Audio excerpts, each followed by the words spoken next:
Radio ग्रामोदय आपके घर तक पहुँचे और आपके दिल की धड़कन मुझ तक पहुँचे, ये बहुत ज़रूरी है। आप सुन रही हैं तेरी मेरी कहानी अपने दोस्त के साथ।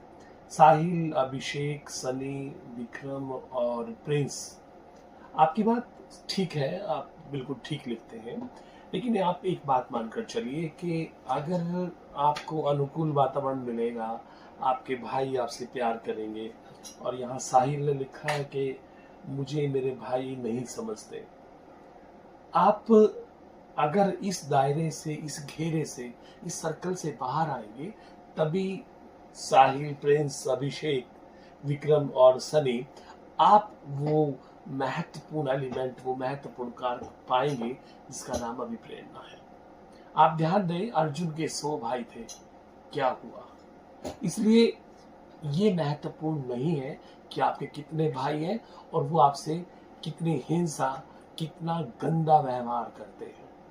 आप किन परिस्थितियों में काम कर रहे हैं, मैं उसे पढ़ पा रहा हूँ, देख पा रहा हूँ। आपके दर्द की अनुभूति मुझ तक पहुँच रही है।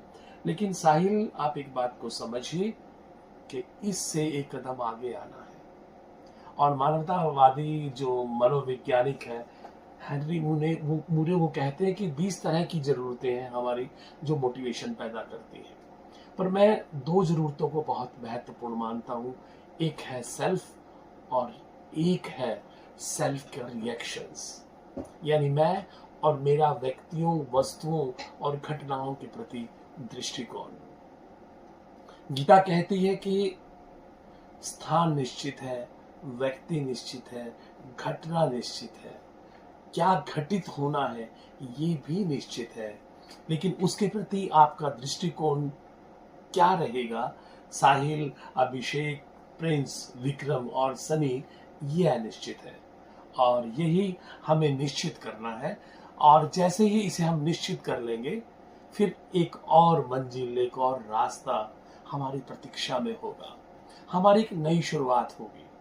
अगर उस एक परिप्रेक्ष्य में, उस एक रेफरेंस में, उस एक संदर्भ में आपके साथ कुछ बुरा हो रहा है, व्यवहार प्रतिकूल है, वातावरण भी प्रतिकूल है और अपने आप को विकसित करने के लिए परिस्थितियां नहीं है, तभी तो जरूरत है उस आंतरिक शक्ति की जिसे मोटिवेशन, अभिप्रेरणा कहा जाता है।